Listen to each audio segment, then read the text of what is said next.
mon écran avec cette présentation. Voilà. Et je vais faire les derniers petits réglages.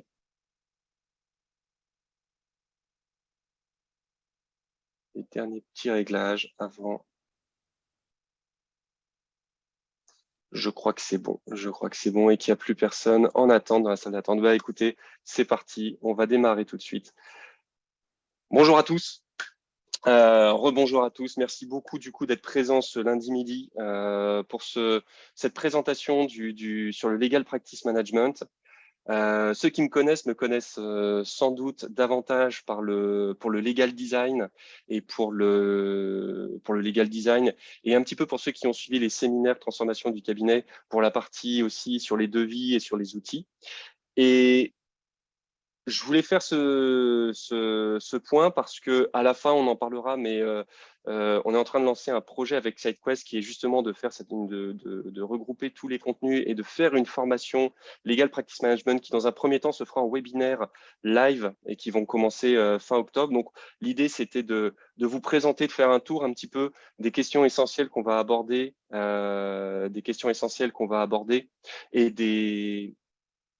et de vous montrer un petit peu par quel angle on peut prendre les choses. Et puis, si ça vous intéresse, il y aura la possibilité de vous inscrire à cette formation. Et si cette formation marche bien, l'idée derrière, c'est de faire un e-learning. Est-ce que Karine, Stéphane, et Cathy, merci d'avoir allumé vos caméras. Est-ce que vous pouvez me confirmer qu'on voit bien la diapositive à l'écran? C'est super. Alors, c'est parti.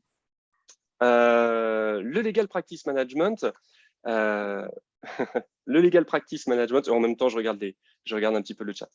Le Legal Practice Management, c'est quelque chose qui est né, cette notion, c'est quelque chose qui est né chez moi d'une petite frustration que j'ai rencontrée en proposant du legal design, parce que en fait, la façon dont le legal design est apparu dans le monde juridique et notamment dans le travail des avocats, ça a vraiment été vu comme un outil pour décorer, dans un premier temps, pour décorer les contenus. Décorer des contenus juridiques, les rendre plus sympas, meilleure mise en page, souvent avec une idée que ça impliquait de la vulgarisation. Alors c'est vrai, le legal design, ça permet d'améliorer ses livrables. C'est quelque chose qui permet de vulgariser un contenu, notamment pour les particuliers, mais ça, c'est qu'une partie de l'iceberg. C'est pas ce qui définit le legal design, c'est lorsqu'on applique la méthode du legal design, une des solutions à laquelle on peut aboutir. Je dois faire un document qui doit fonctionner, qui doit être lu. Parfois même, on va se dire, je dois faire un document qui doit être juste parcouru par quelqu'un qui n'y connaît rien. Donc, je vais devoir formuler du contenu juridique complexe d'une façon qui va être appréhendable par ma cible. Mais des fois, et c'est là aussi, c'est là où est née ma frustration, c'est que c'est pas le legal design, c'est une partie du legal design que je peux faire de temps en temps, par exemple un projet sur lequel on travaille en ce moment avec Stéphane, mais énormément du legal design que je fais concerne des documents très techniques. Et en réfléchissant au parcours qui m'a amené au legal design, je me suis rendu compte que moi, j'ai fait mes armes en legal design entre les années 2010-2015, quand j'étais au service juridique d'Orpic, j'étais responsable de projet juridique. Je suis venu au legal design parce que d'abord, j'ai dû faire du project management, c'est-à-dire la gestion de projet.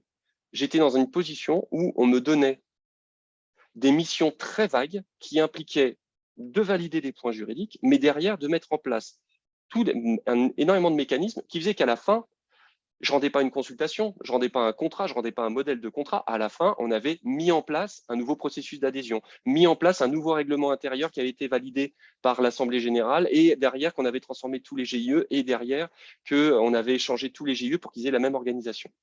Dans toutes les missions que je devais faire, je devais me coordonner avec 7 ou 6 services, faire le tour de la France, aller expliquer des choses, faire de la diplomatie, faire un peu de politique. Et le legal design là-dedans n'a jamais été une fin en soi, c'était jamais qu'un des instruments que j'utilisais pour réussir mes projets.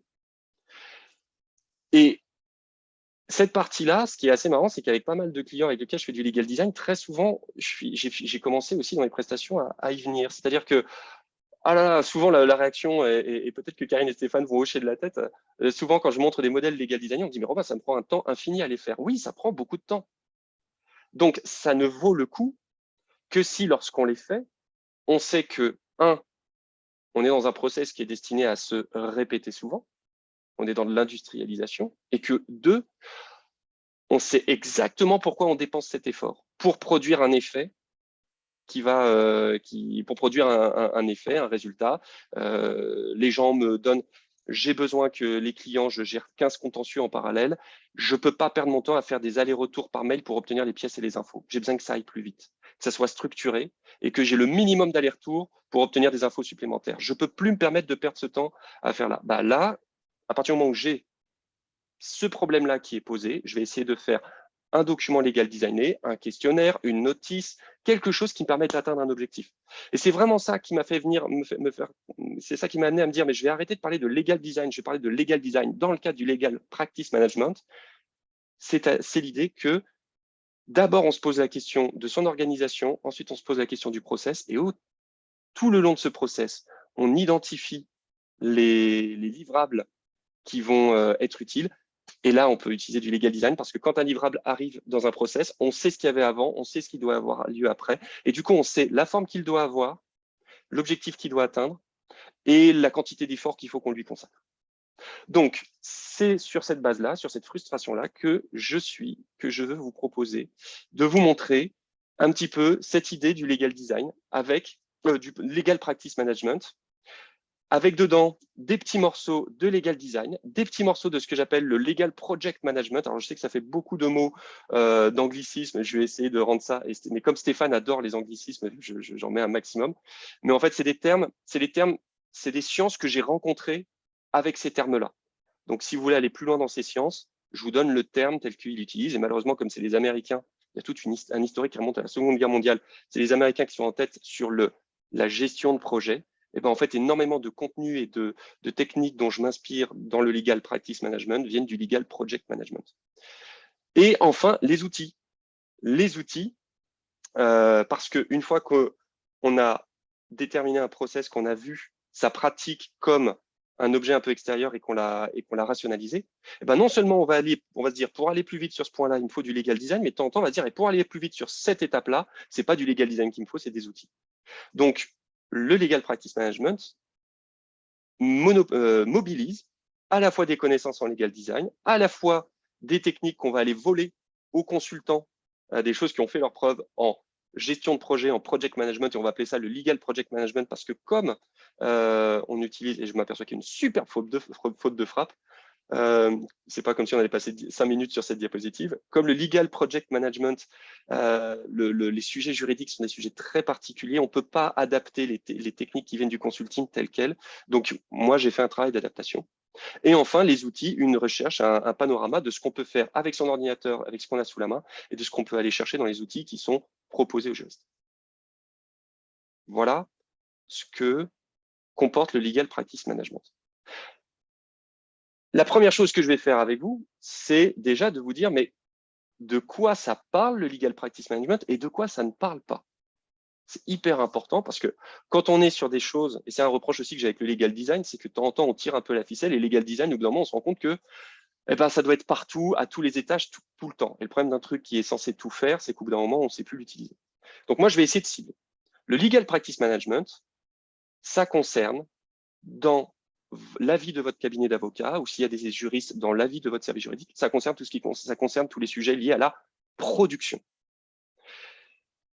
La production de contenu juridique, pour simplifier, de manière vraiment très, très, très générale, quand on produit du juridique, c'est qu'on a fait un diagnostic d'une situation en amont, qu'on a dû à un moment ou à un autre rédiger quelque chose. C'est pour ça que on ne va pas utiliser tous les outils du legal project, du project management, parce qu'il y a plein de domaines dans lesquels ces outils-là servent, mais c'est des domaines dans lesquels on ne doit pas rédiger. Et à la fin, ce qu'on a rédigé, il faut qu'on l'amène jusqu'à l'utilisateur. Et c'est deux choses très différentes. Et ceux qui ont suivi mes formations legal design voient la différence qu'il y a dans le legal design entre la préparation du document et la façon dont on va le distribuer à l'utilisateur. C'est vraiment deux étapes distinctes. Et c'est un des premières choses qu'on corrige quand des gens attaquent quand des avocats ou des juristes attaquent le legal design, c'est l'idée de se dire que Il ne faut pas fournir au client ce qu'on a rédigé en première intention, parce que ce qu'on a rédigé en première intention, c'est un brouillon. Le livrable est distinct et nécessite un travail à part. Le but est, toute la question étant comment on fait les deux le plus vite possible. Alors, à partir du moment où je dis ça concerne la production juridique, normalement, beaucoup de réactions, en tout cas les réactions que j'ai quand j'en parle, j'étais à l'EFB le 5 septembre à parler de ces sujets-là aux élèves avocats qui entamaient leur formation. Bah, j'avoue que dedans, j'ai eu un peu de crispation et c'est tout à fait normal, je l'aurais eu à leur époque et peut-être parmi vous, il y en a. Production, c'est un terme avec lequel on n'est pas du tout familier quand on est avocat ou juriste. Production, c'est un terme pour nous qui concerne les gens qui fabriquent quelque chose, l'industrie.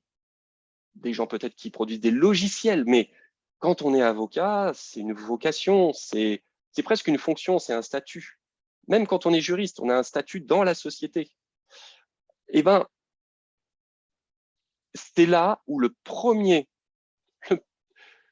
première chose, je trouve, que le legal practice management peut apporter de bénéfique à sa pratique, c'est de commencer à prendre de la distance par rapport à ce qu'on pense être la majorité de son activité et qui pourtant doit en être qu'une partie. Et ça, je l'ai découvert en allant faire un petit tour pendant 2 ans et demi dans une startup qu'a monté un de mes potes, dans laquelle je suis rentré avec un état d'esprit qui était celui-là. Alors celui-là, cet état d'esprit. Alors, pour info, ces diapositives que je vous montre sont tirées de la formation qu'on fera. Et certains d'entre vous les ont vus. J'ai récupéré à droite à gauche des diapositives déjà faites et on a bien sûr créé des contenus à part là-dessus. Mais vous allez voir du coup que ça se repose sur des choses déjà vues, mais que j'ordonne d'une autre façon avec lesquelles je raconte une autre histoire. Quand je suis rentré dans la startup de cet ami, avec mon état d'esprit de juriste et d'avocat, j'avais en tête des cases mentales qui étaient celles-là. Et je les ai eues dès le moment où je suis devenu avocat, et peut-être parmi d'entre vous, beaucoup en ont.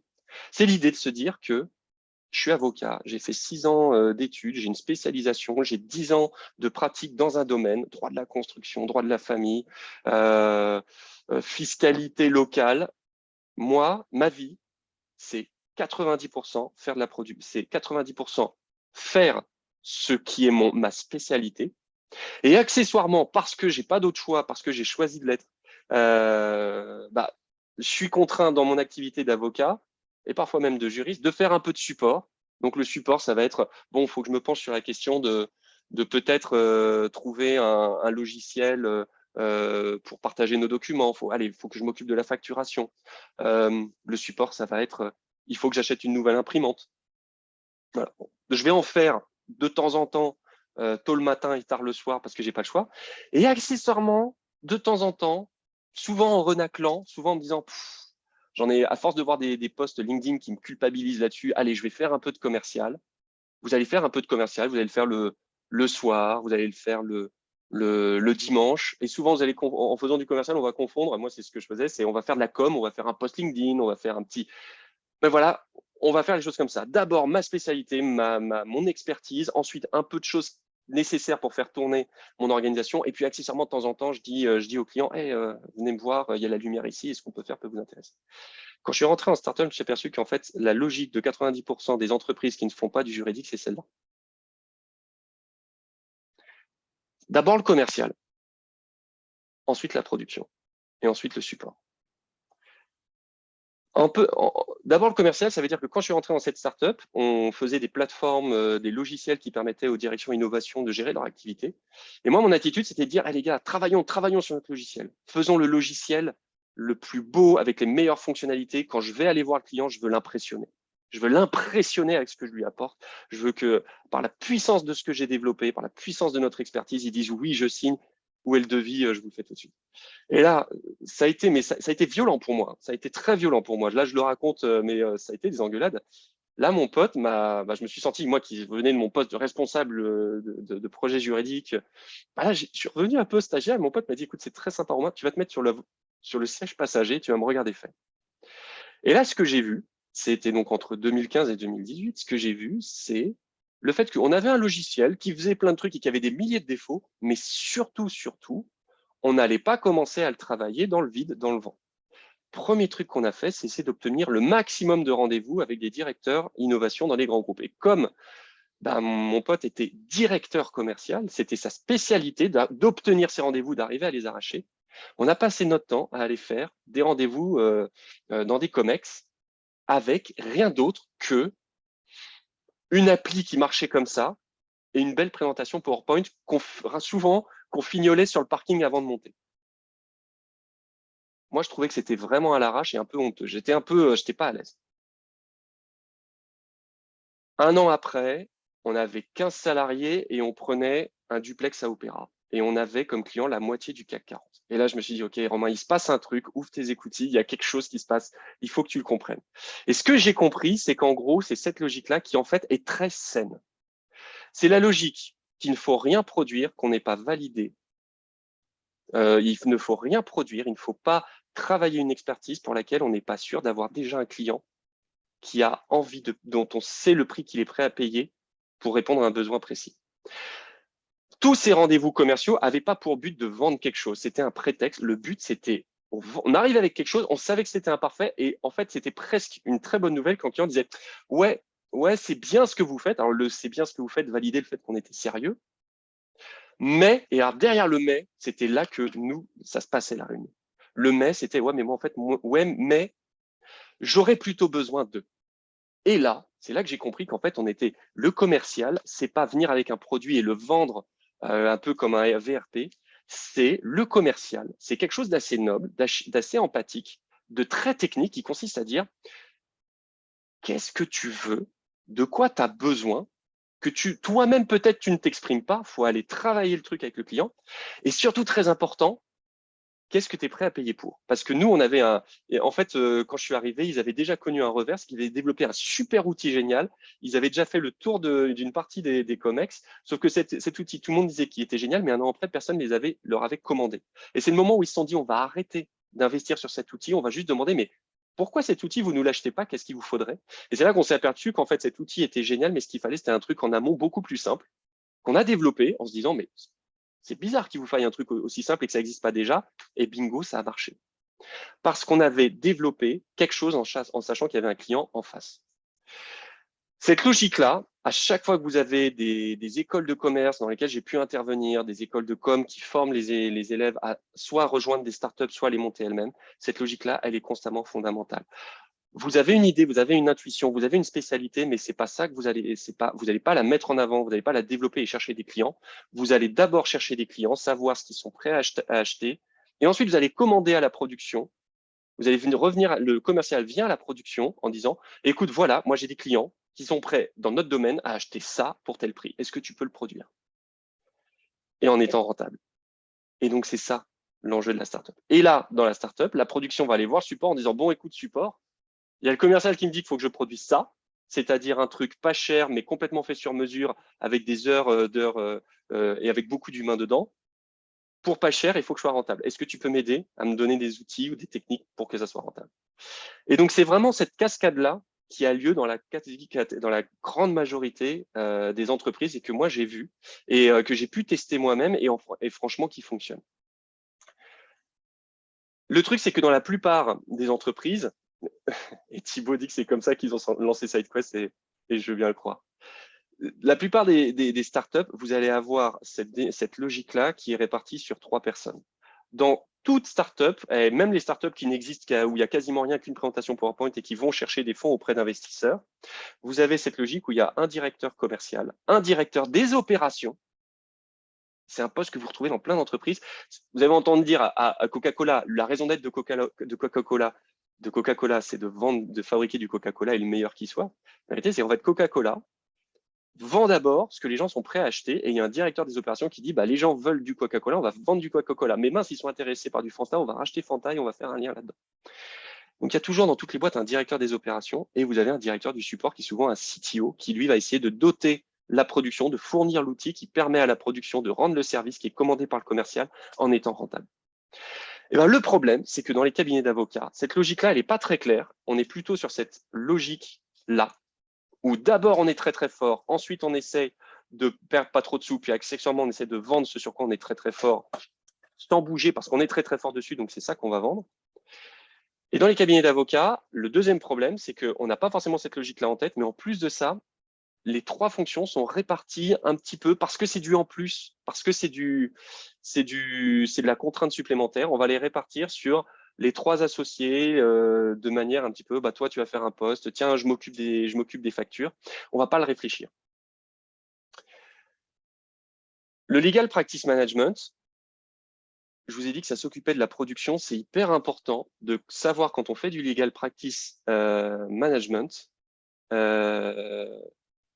le Legal Practice Management, c'est vachement important de savoir, quand on dit que ça s'occupe de la production, de savoir du coup quel est le rôle de la production. Quand je dis que le Legal Practice Management s'occupe de la production, ça veut dire que le Legal Practice Management va récupérer les demandes, les desiderata du commercial et lui fournir le produit que le commercial peut vendre, dans les termes que le commercial sait qu'il peut les vendre. Et le Legal Practice Management va identifier la façon dont on travaille pour demander au support. Alors, si vous êtes tout seul, vous allez devoir faire les 3 vous-même. Il va faut ces 3 cases mentales.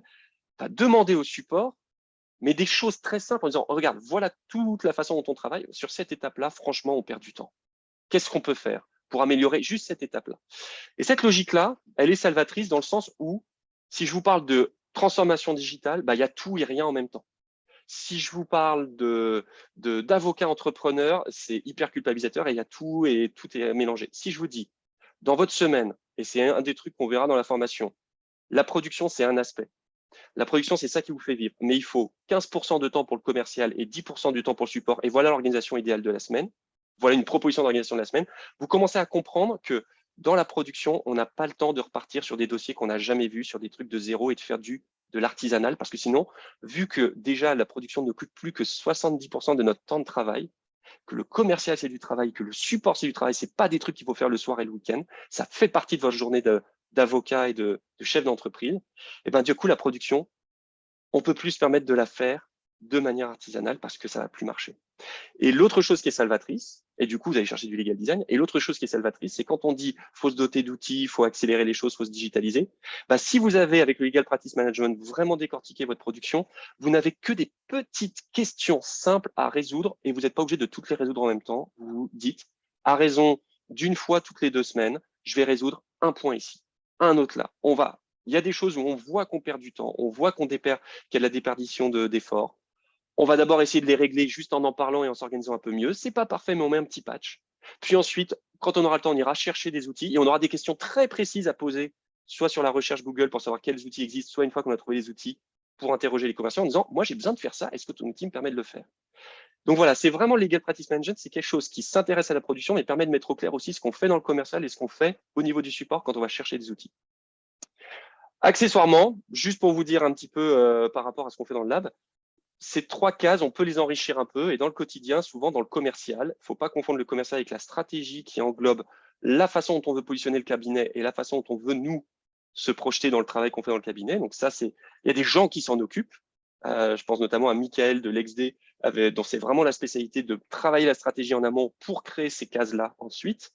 Et c'est avec lui qu'on fait le séminaire transformation du cabinet d'avocats. Je salue Michael s'il voit le replay. Mais vous avez aussi le travail ensuite, une fois que vous avez votre stratégie, vous travaillez votre commercial. Et le commercial, c'est pas faire des posts LinkedIn. Le commercial, c'est dire, moi, j'ai identifié tel client, donc c'est ces clients que je veux, et je vais leur vendre ça à tel prix. Pour le commercial, moi, je vous conseille vraiment d'écouter le podcast de Fleur d'Avocat où il y a Sabine Villermoz qui dit, c'est une avocate qui dit, bah, moi, je suis allé dans un endroit où il n'y a personne et je vais vendre aux petits entrepreneurs du statut de SARL et de SAS et de la cession de fonds de commerce. Et on lui a dit, mais tu vas mourir, tu vas pas durer 2 minutes. Et en fait, elle réussit très bien. Pourquoi?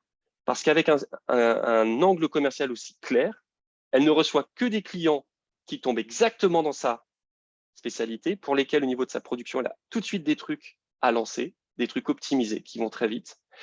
Et en fait, elle est rentable. Et au bout d'un moment, sur ce domaine-là, elle est incontournable dans tout le département, un rayon de 100 km. Accessoirement, quand on connaît son commercial, qu'on sait à quelle cible on s'adresse et ce qu'on va lui vendre, ben on peut, au niveau de la communication, faire une vraie stratégie en disant où se trouve cette cible sur Instagram. Si je fais du divorce avec les réseaux sociaux, Instagram, Facebook, parce que c'est des sujets personnels. Si c'est des sujets B2B, plutôt LinkedIn, plutôt des salons de franchise. Enfin, on va pouvoir identifier là où il faut être et du coup, ce qu'il faut qu'on produise comme communication pour vendre ce qu'on a identifié dans le commercial. Pour la production, c'est là où le Legal Practice Manager joue son rôle. Il y a le diagnostic, la rédaction, la livraison et plein d'étapes qui interviennent là-dedans. Et pour le support, On peut voir le support, on peut voir les RH comme un truc qui se sépare du support, parce que les RH, c'est une fonction support, mais qui est très importante en elle-même, sur laquelle on peut avoir une stratégie spécifique.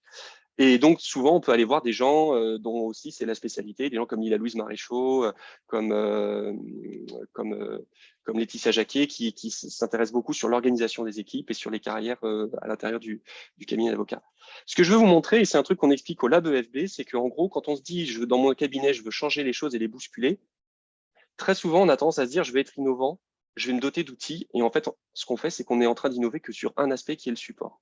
Vous pouvez être un cabinet qui fonctionne qu'avec du Word et qu'avec des outils à l'ancienne, voire même à la plume et à l'encrier, et être ultra innovant sur votre stratégie ou ultra innovant sur votre commercial. Je suis le cabinet des pharmacies en France. C'est être innovant sur le commercial que de choisir une telle verticale. Parce qu'à ce moment-là, il y a plein de choses qui se passent au niveau de la communication, au niveau du savoir-faire qu'on va mettre en œuvre. Il va être ultra pertinent, centré sur des besoins d'un client qu'on connaît par cœur. Vous pouvez être un cabinet traditionnel, être innovant sur la communication. Ah ben nous, on est le cabinet qui fait, comme Karine, des super posts LinkedIn qui sortent complètement du lot. Ou être un cabinet complètement traditionnel et être ultra innovant sur vos ressources humaines.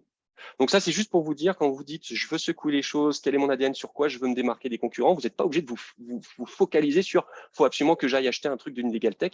Il y a ces cases mentales-là. Et quand vous montez votre cabinet, que ce soit seul ou avec des avocats, ces cases mentales, dans votre journée, dans votre mois de travail, vous devez leur réserver un peu de temps. Ça fait partie de votre travail. Et ça va permettre de pas le faire de manière diffuse, mais quand vous le faites, vous dites, là, je fais des ressources humaines. Il n'y a que 16% des cabinets d'avocats qui font des entretiens annuels avec leurs salariés. L'entretien annuel, c'est quelque chose, vous tapez Google, c'est une liste de questions, 95% de l'industrie le fait, consacré, quand vous faites des entretiens annuels, c'est que vous savez que vous consacrez du temps au RH, et c'est du travail, parce que votre travail d'avocat entrepreneur, c'est tout ça. C'est pas ça, votre travail d'avocat entrepreneur. Maintenant que vous avez compris le contexte, le Legal Practice Management, à quoi ça sert? Le Legal Practice Management, ça va par exemple prendre dans le traitement d'un dossier tous les points de contact, toutes les actions qui doivent avoir lieu pour que non seulement un client nous trouve, qu'ensuite on valide avec lui un devis, qu'on fasse le dossier, qu'on traite le dossier, qu'on lui envoie la facture et qu'il la paye, et qu'à la fin on fasse en sorte qu'il a été satisfait et qu'il nous recommande. Donc c'est toute une chaîne. Et quand on fait du Legal Practice Management sur son domaine, ben, on a, et vous voyez qu'on retrouve avec le code couleur cette idée qu'il y a du commercial, puis il y a de la production, on retrouve l'audit, la rédaction et le livrable qui se retrouve à l'intérieur. Et puis, dans le support, pour le traitement de dossier, on va souvent voir la facturation en fin de course. Et là, je vous ai donné un exemple de toutes les questions, toutes les étapes. Et ça a été mon métier chez Orpi, que de prendre des trucs qui étaient vagues comme ça et de les casser en petits morceaux. De prendre toutes les étapes d'un client qui vient depuis la communication, comment le client m'a trouvé. Il a vu mes posts LinkedIn, il est allé confirmer sur le site. Sur le site, il a trouvé un formulaire, il a réservé un rendez-vous. À partir du moment où il a réservé le rendez-vous, je lui ai demandé de préparer des documents. Puis moi, j'ai préparé une trame de rendez-vous. Ça, c'est en vert parce que c'est de la production, c'est des trucs que je dois avoir produits pour que ça se passe bien, que ça aille vite, pour pas réinventer constamment l'eau tiède, pour que le jour où je suis malade, j'ai mon stagiaire qui peut gérer parce qu'on a des modèles où mon savoir-faire est embarqué dedans. On va faire la convention d'honoraires, le paiement d'une provision, la gestion des jalons du dossier. On va poser ça dans un calendrier. Est-ce que dans le cabinet, tout le monde est au courant des jalons des dossiers? La gestion des dossiers. On va obtenir les pièces et les informations. Tout ça, c'est du support. Est-ce que j'ai les outils pour accélérer ça ou est-ce que je traite par mail? Je fais une grosse liste par mail. Le client m'envoie un mail. Je décortique ce qu'il y a dedans, ce qui manque. Je lui renvoie un mail. Ou est-ce que j'essaie d'accélérer cette phase-là? Et donc, comme ça, on monte la stratégie, on fait des recherches sur des moteurs juridiques, on trouve des bases de doctrine, on obtient des témoignages, ce côté enquête dans tout. Souvent, je trouve que ce n'est pas évident pour certains avocats que notre plus-value en tant qu'avocat, c'est pas de restituer ce qui se trouve sur les logiciels, c'est d'aller faire de l'enquête de terrain. L'enquête de terrain, soit on l'a déjà faite parce qu'on a énormément d'expérience client dans le même milieu, sur les mêmes sujets que le client.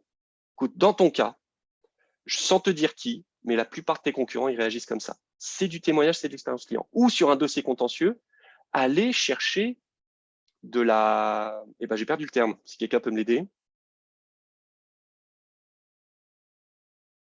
Des témoignages en procédure judiciaire, c'est de là, avec la carte d'identité et toutes les infos. Ah bah c'est midi. En gros, attestations. les attestations, merci, désolé, j'avais plus le terme. Aller chercher des attestations recevables devant un juge, Ben, moi, je trouve que souvent les avocats considèrent que c'est une phase où on dit au client, ramenez-moi des attestations si vous pouvez. Il y a tellement de plus-value à dire, donnez-moi des numéros de téléphone, je vais aller les contacter, je vais les convaincre, je vais aller chercher des attestations de gens du secteur, de gens de l'extérieur, je vais être créatif là-dessus. Et ben ça, on peut se dire, c'est une étape, je vais la poser comme ça. Pour l'instant, je la fais de manière un petit peu amateur. Vous aurez le replay, hein, vous pourrez revoir, faire un arrêt sur image sur cette étape. Je vois Karine qui photographie. Mais voilà, c'est le genre de moment, le fait de le poser permet de se poser la question en disant, qu'est-ce que je fais là-dessus? Et de se dire, de ne pas se culpabiliser en disant, pour l'instant, c'est un peu flou, mais toutes les 2 semaines, comme j'ai un petit point stratégie avec mes associés, on se dit qu'est-ce qu'on peut améliorer dans nos dossiers, on se posera la question de ça. Est-ce qu'on a des retours clients? On se dit, le client, on lui a demandé, il avait potentiellement plein d'attestations, mais comme il était un peu feignant ou un peu timide, il les a pas demandées et on n'était pas en position. Peut-être que là-dessus, il faudrait qu'on trouve un truc pour aider les clients à aller les chercher ou les chercher pour eux. Et bon, voilà, comme ça, jusqu'à expliquer les documents qu'on envoie, jusqu'à ensuite envoyer le livrable. Est-ce que le livrable, on l'envoie par mail? Est-ce qu'on le met à disposition sur une plateforme? Est-ce qu'on recueille les retours du client sur le livrable dans un Word? Est-ce qu'on le fait autrement? Tout ça, vous le posez. Vous, une fois que vous avez fait ce travail-là, vous allez automatiquement être aspiré, comme quand vous êtes aspiré par le vide, vous allez être aspiré par de l'optimisation, vous allez faire du legal design et du legal practice management parce que c'est du bon sens une fois qu'on a posé les choses comme ça. Mais ça suggère de voir son activité comme de la production et de peut-être bannir un terme qui est toxique, qui est le terme dossier. En entreprise, on ne travaille pas des dossiers, on travaille des projets. Et un projet, c'est un début, une fin. Un dossier, c'est un truc qu'on facture. On le clôt. Mais quand on le clôt, on ne sait pas trop, est-ce qu'on a atteint notre objectif? Est-ce qu'on l'a clôt? Enfin voilà. Un dossier, c'est quelque chose qui potentiellement peut rester là et des fois, on remet un peu des sous dans la machine. Essayez de réfléchir. Cette façon de faire là, moi, je l'ai découverte en étant responsable de projet juridique et pas de dossier juridique. Maintenant qu'on a parlé de philosophie, je vais quand même vous montrer du concret parce que c'est l'idée. À partir du moment où Legal Practice Management parle de production, comme je vous l'ai dit, la production, on fait une loupe dessus et on va s'interroger sur le diagnostic, la rédaction et la livraison. Alors là, je vais reprendre des petits schémas que j'ai faits dans une vidéo sur la newsletter où je commençais à en parler, mais je vais apporter plus que cette vidéo. Je vais rentrer dans quelques cas de figure parce que dans la vidéo, je faisais que les évoquer. Dans le diagnostic, quand on considère que sa production, alors là, je phase la production en 3 étapes, diagnostic, rédaction, livraison, mais vous comprenez qu'en fait, dedans, il faut aller chercher toutes les micro-étapes. Quand je fais donc ces micro-étapes, par exemple, on peut se poser la question que lorsque j'ai un client et que je vais préparer un dossier, sur quoi je l'interroge? J'ai un client où je fais une réunion entre guillemets à l'ancienne. Donc, je reste 4 heures avec lui. Je prends plein de notes, puis je pars avec toutes mes notes. Puis ensuite, mes notes, je les décortique et je me dis dedans, il y a ça, il y a ça, il y a ça. Et une fois que j'ai fait ça, j'arrive à faire un devis, je lui envoie un devis, j'ai déjà travaillé 5 heures sans rien facturer et je vais envoyer un devis, je suis pas sûr que le client va me dire oui ou non. Est-ce que déjà, je pourrais pas faire en sorte que le client, une partie de ce travail-là, je le fasse faire par le client? Et là, il y a plein de domaines. Alors là, je mets mon pins escroc. Tout ce que je propose dans le legal practice management sont des trucs que j'ai vu faire dans d'autres domaines qui ont le même souci que nous, qui ont des soucis, qui ont des sujets complexes, toujours différents les uns des autres, dans lesquels il faut mettre de l'humain. Mais si on fait tout humainement, à la fin, on sort à 3 000 €. Or, les gens n'ont que 800 € à dépenser. Et quand on fait ça, qu'on doit faire un truc complexe avec de l'humain pour pas cher, il y a un moment où tout ce qui n'est pas strictement nécessaire de l'humain, on va le rationaliser, on va utiliser des outils. Donc là, par exemple, interroger le client, il y a plein d'industries qui se sont dit, il y a 80% des choses que les clients me disent qui sont toujours les mêmes et qui tombent dans les mêmes cases et qui me permettent d'aller vite. Sauf que quand je viens retrouver dans mes notes que je fais, je vais à la recherche de ces éléments, je perds du temps. Si je faisais faire le travail à mes clients. Alors moi, par exemple, au lab, il y a une équipe qui travaille sur la façon de faire des diagnostics pour savoir s'il y a eu harcèlement moral ou harcèlement raciste ou pas, pour aider les associations d'aide aux victimes de harcèlement raciste à qualifier juridiquement ce qui s'est passé. Et en fait, en rentrant dedans, alors bien sûr, c'est tout le temps différent, bien sûr, c'est de l'humain, mais en rentrant dedans, ils ont produit quelque chose qui permet de dégrossir énormément le sujet, injecte de la psychologie en disant je ne vais pas attaquer les gens. La première étape, c'est pas de dire avez-vous été harcelé? Est-ce que quelqu'un vous a insulté? Non, parce qu'on prend quelqu'un qui a sa sensibilité. Donc en fait, ils ont fait toute une stratégie, ils sont allés piquer des choses aux gens qui font du commercial, aux gens qui font à HubSpot, les gens qui font qui interrogent les clients pour ensuite les prendre comme les rapatrier vers des offres. Ils ont piqué ces techniques-là, mais pour quelque chose d'intérêt commun qui est de qualifier, de leur faire dire, de leur faire donner les éléments qui permettent de qualifier que c'est un harcèlement moral sans à aucun moment leur dire que c'était du harcèlement moral en les interrogeant par la marge. Ça demande beaucoup de technicité juridique. Il faut connaître quels sont les faisceaux d'indices qui permettent de savoir ce que c'est et interroger sur des trucs qui permettent de, psychologiquement, la personne, même si elle est fâchée, elle va devoir être honnête. Donc, il y a toute une stratégie de questionnement. Et ben ça, vous pouvez le réfléchir. Et par exemple, une chose que vous pouvez faire, c'est se dire, ben, quand mon client il prend un premier rendez-vous, pour que le premier rendez-vous, sur le quart d'heure que je vais lui consacrer, ça soit que du sur-mesure et pas des trucs, lui poser les questions que je pose à 100 clients, à toujours les mêmes questions que je pose à 100 clients, bah, c'est les mêmes questions. Je vais lui poser via un outil type Typeform ou Tally. Avec ce genre d'outils permettent d'avoir des interfaces avec des questions très simples. Vous êtes sans doute habitué à les faire sur téléphone ou pas, sans être développeur. Mais en plus de ça, avec des cheminements où quand un client commence à vous dire ton problème, c'est plus de la taxe foncière ou de la taxe locative. Si c'est la taxe locative, c'est plutôt comme ça ou comme ça. De façon à la fin, lui mettre un champ où la personne va raconter son histoire, mais comme vous l'avez formé au contexte, va vous donner strictement ce qui est pertinent. Bah ça, c'est des techniques qu'on utilise, nous beaucoup, moi beaucoup en legal design en amont, pour comprendre quels sont les besoins d'un client. J'oriente les gens par des petits micro-sujets. Est-ce que vous mettez la conclusion avant? Est-ce que vous pensez que ça... Est-ce que vous avez déjà utilisé PowerPoint? Des micro-sujets dont je sais que si la réponse est oui ou non, ça veut dire beaucoup de choses. Et ensuite, je creuse et après, je demande des réponses écrites qui me permettent de rentrer un petit peu dans l'état d'esprit du client avant même de faire la première réunion. Et toutes ces réponses-là, bah, vous pouvez les recevoir dans le logiciel de manière structurée ou les recevoir sur un Excel, ou vous pouvez même les connecter à d'autres choses pour avoir un mini rapport qui sort automatiquement. Donc ça, c'est le genre de truc où votre connaissance des clients et des entretiens clients, bah, vous pouvez en faire un process digitalisé avec des outils qui coûtent, Typeform, ça coûte 30 € par mois. Vous pouvez sortir tous les questionnaires de la Terre que vous voulez, avec des vidéos pour aider le client à comprendre. Le client, il a l'impression quand il les parcourt que vous lui rendez déjà un service. En fait, vous êtes en train de lui faire votre travail pour que derrière, à l'entretien, vous disposiez déjà de tout ça et que vous alliez encore plus loin que vos concurrents qui, eux, à l'entretien, vont reposer toutes ces questions qui avaient déjà été faites avant. Ça, si vous n'aimez pas Typeform, il y a Tally. Tally contient une première offre gratuite qui permet de jouer, de faire plein de choses. Sachez qu'il y a encore plein d'autres outils. Donc ça, c'est des choses, par exemple, que je vous proposerais de voir dans le Legal Practice Management avec toujours ces trois jambes. On fait un process, on identifie des étapes. Dans l'étape, on se pose la question de ce qu'il faut faire. On va chercher des outils et vous savez, demander des infos à un client, on peut le faire par un document Word avec des formulaires intégrés. On peut le faire avec des outils sur PDF qui vont permettre aux gens de rentrer, voire même de pré-signer des choses. On verra aussi d'autres outils sur le diagnostic, des outils comme Doctrine. Donc, c'est vraiment cette histoire dans le Legal Practice Management de dire, dans cette action-là, qu'est-ce qu'on cherche à faire? Qu'est-ce qu'il existe comme outil du plus simple? J'ai pas le temps, je vais faire avec ce que j'ai. Ça améliore déjà les choses. Ou, ultimement, à terme, je vais faire un truc qui est vraiment top et qui va me faire gagner du temps. Mais en plus, le client va avoir l'impression qu'il n'est pas en train de me faire des économies, mais qu'il est en train de bénéficier déjà d'un service. Dans la production, toujours sur le diagnostic, il y a comment est-ce qu'on séquence la prestation. Alors là, pour les gens qui ont vu le séminaire, cabinet de croissance ou qui ont participé à la formation sur les devis, qui était un peu un coup d'essai, à la formation sur les devis SideQuest aux universités d'été, dans cette formation, c'est une partie qu'on verra ensemble. Quand vous rentrez dans un dossier, naturellement, vous séquencez le dossier avec les outils auxquels vous êtes habitué. Quand je dis vous, je dis moi. Hein. Moi, je faisais ça. Premier truc, réunion, je fais des recherches et ensuite le client, lui balancer, lui mettre dans les pattes une consultation, ça fait déjà un premier chèque à envoyer. Ensuite, si c'est du contentieux, on facturera des conclusions, puis on facturera une plaidoirie. On a un peu ces cases mentales, on se dit, bah, le dossier va se passer comme ça, c'est en gros, voilà les prestations que je vais facturer.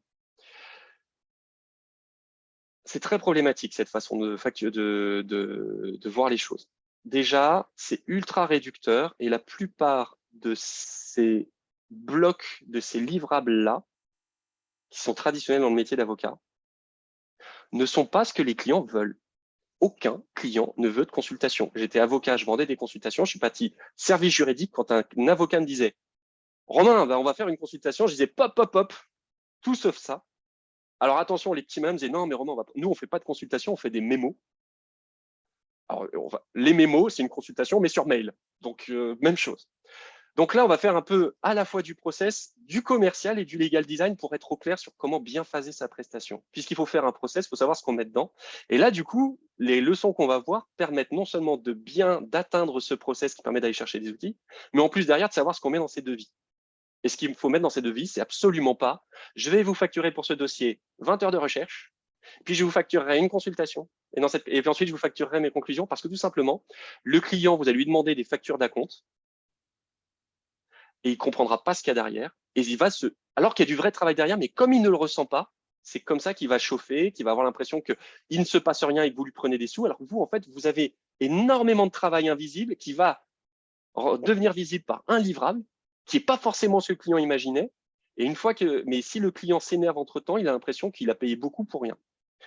Donc, l'idée, c'est de séquencer la prestation autrement, de manière plus fine, et en allant chercher un autre vocabulaire qui implique derrière le même travail que ce qu'on fait, mais un autre vocabulaire, qui va non seulement permettre au client d'avoir l'impression que, alors qu'il vous paye pour des recherches, il va avoir un diagnostic, et là, d'un coup, il est content d'avoir payé pour des recherches. Et en plus de ça, je vais vous orienter vers un vocabulaire qui vous emmène sur le legal design. Parce qu'un truc que j'ai constaté, c'est que sur le legal design, je pouvais faire tous les cours que je voulais, toutes les leçons que je voulais sur comment on fait une consultation qui est acceptée par le client. En fait, finalement, et ça m'est apparu cet été, il suffit juste de se passer du mot consultation pour que d'un coup, la structure, le plan soit clair et net. Donc, c'est de ça dont on parlerait dans cette formation. Côté commercial, la fameuse idée qu'il ne faut pas facturer du temps de travail qui, de temps en temps, s'incarne dans des livrables, dont la plupart sont invisibles, et le client ne voit que le livrable final. Il faut facturer des livrables qui impliquent derrière qu'on ait fait le travail, mais beaucoup plus récurrent. En gros, les petites notes que vous avez prises pour vous, vous les mettez en forme, vous le vendez au client. Le but, c'est pas de lui vendre plus cher. Le but, c'est d'avoir plus souvent des factures qui correspondent à un truc que vous lui rendez, qui l'aide, qui vous implique que vous avez avancé jusqu'à un certain point du dossier. Mais si jamais ça chauffe avec le client, non seulement cette facture, il ne peut pas la contester parce qu'il a obtenu un livrable, mais en plus de ça, ce petit livrable que vous avez fait, c'est rien d'autre que le brouillon ou le plan détaillé du livrable qui suit. Donc, c'est à la fois par ces livrables facturer de manière plus subtile le travail fait de manière sous-marine, mais en plus de ça, vous aidez vous-même, puisqu'on a processé le travail, tous ces livrables sont des étapes qui permettent d'aller plus loin. Je lis Corinne, le pire c'est de devoir passer 2 heures pour faire un PowerPoint présentable à mon EO, c'est pourquoi. Alors là, moi j'aime bien les acronymes. EO, c'est pourquoi à partir de la Executive Officer. D'accord. À partir de la consultation. Alors oui, alors bien sûr. Alors ça, c'est un exemple type. Quand on fait des consultations intermédiaires, si je sais que je dois rendre un super audit sur PowerPoint qui met 8 heures à faire, mon premier livrable, ça va être une feuille de route et je vais la facturer. Mais cette feuille de route, ça permet de bloquer mon client sur le plan détaillé de ce que je vais faire.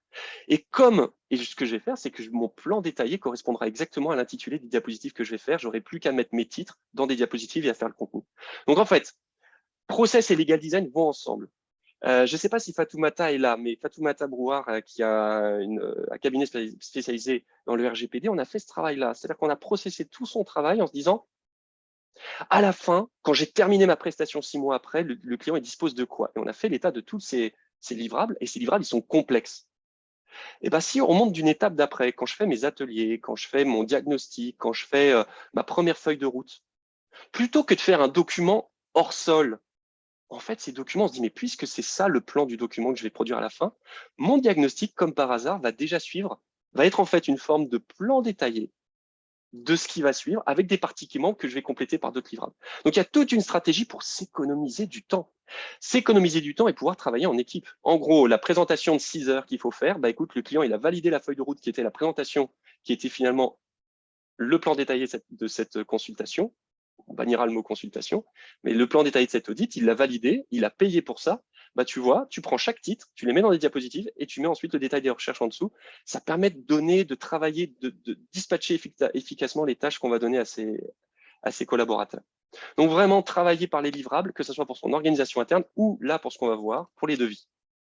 Donc par exemple, ça c'est un dossier contentieux traditionnel, je fais une grosse réunion, je travaille beaucoup, je donne une facture d'acompte, ensuite je fais des recherches, je vends une consultation, ensuite on va faire des courriers à la partie adverse, peut-être que je vais faire des heures de négociation, puis je vais facturer après coup, et ensuite, ça n'a pas réussi, je vais facturer la rédaction des conclusions, puis le temps des plaidoiries, et à la fin, j'enverrai une facture finale pour tout le travail qui a été fait, et peut-être de temps en temps quelques factures intermédiaires, mais le client, il y a beaucoup de choses qu'il ne voit pas là-dedans.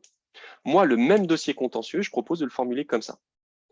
Je fais un questionnaire de cadrage. Donc là, vous voyez Typeform, des choses qui fonctionnent sans moi. Je fais un atelier 360. C'est un atelier où je vais poser toutes les questions de contexte que le questionnaire de cadrage n'a pas pu aborder. Là, c'est le moment où on met de l'humain.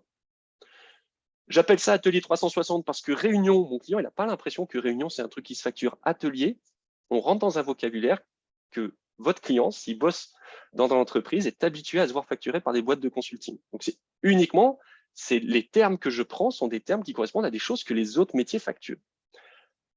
Ensuite, je vais faire une cartographie des enjeux et une expression du besoin. Ce truc-là, on peut l'appeler étude de faisabilité. On peut aussi donner comme nom. On peut aussi lui donner comme nom. J'avais donné un autre nom et on avait beaucoup échangé avec Karine et la promo de séminaire sur le truc qui marchait ou pas. Étude de faisabilité, on peut l'appeler, on peut lui donner d'autres noms. C'est un devis.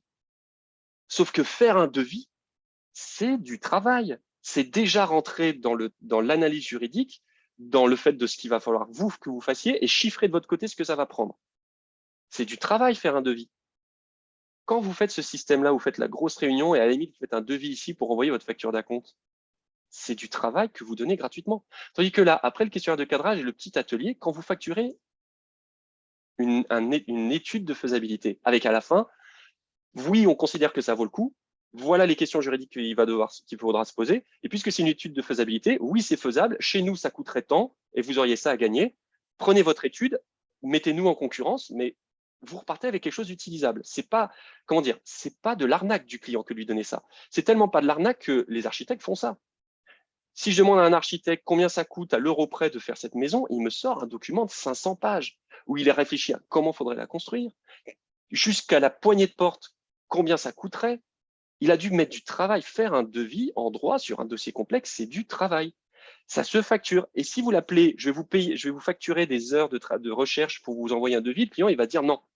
Mais si vous lui dites, je vous facture une étude de faisabilité, le client, déjà, ça commence à correspondre à un truc qui lui apporte de la valeur. Et dans l'étude de faisabilité, en plus de ça, il s'attend, il comprend que, et vous pouvez même lui dire, assumez-le, vous pouvez même lui dire, mais tu sais, en plus, à la fin, moi, ça coûtera, l'étude de faisabilité, elle coûtera 1800 euros. Voilà, à la fin, c'est 1800 euros. Si tu vas voir d'autres avocats, tu as la feuille de course, tu as la feuille de route, tu as la liste de courses de ce qu'ils doivent faire. Donc, en fait, je me mets dans la position où tu pourras en plus me faire baisser mes prix si tu le souhaites. La vérité, c'est que le client ne le fera pas. Parce qu'il appréciera tellement votre transparence qu'il va dire, je veux partir avec vous, c'est clair, c'est carré.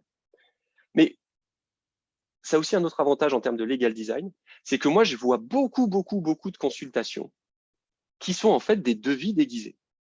Et dans un gros cabinet, il y avait une consultation gigantesque donnée à un client qui était une sorte d'énorme stratégie corporate pour faire de l'optimisation avec des guillemets fiscales.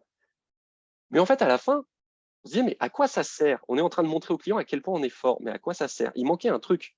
C'est que si s'était passé du mot consultation et qu'on avait appelé ça étude de faisabilité, on aurait compris qu'à la fin, il fallait aboutir à une réponse qui disait, bah, vous avez ça d'impôt à économiser, moi je vais vous proposer 28 opérations corporate qui vont nous prendre 1 an pour essayer d'optimiser tout ça, ça vous coûtera tant. Vous savez quoi? Je fais la balance, ça vaut le coup.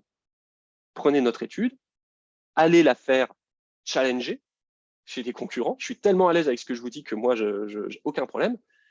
Mais je veux dire, souvent dans les consultations, en legal design, on se dit, mais qu'est-ce que je dois dire? Qu'est-ce que je dois? En fait, c'est simple.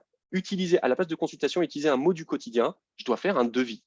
Et un devis, c'est du travail juridique. À partir du moment où je dois faire un devis, je sais ce qui doit apparaître dedans. Je sais même le plan que ça doit avoir. J'ai un état des prestations et j'ai le détail de chaque prestation. J'ai plus à me poser de questions si je fais grand 1, grand 2, N1, N2, N3. Je sais la structure. Et en fait, ce jeu-là, vous le jouez tout du long de votre process. Vous faites des recherches, faites un diagnostic des chances. Un diagnostic des chances, c'est pas une consultation sur est-ce que ça vaut le coup, les règles, la jurisprudence, une petite recherche prédictive pour savoir quels sont les dommages et intérêts qui ont été payés dans des cas similaires. Un diagnostic des chances, c'est un diagnostic. Quand on a un diagnostic fait par un médecin, ça commence par « vous avez ça, je vous conseille de… » Ok, c'est clair. Un diagnostic, c'est voilà la situation. Là, ça va, là, ça va. Là, ça va pas. Là, vous êtes rouge, là, vous êtes vert, là, vous êtes orange.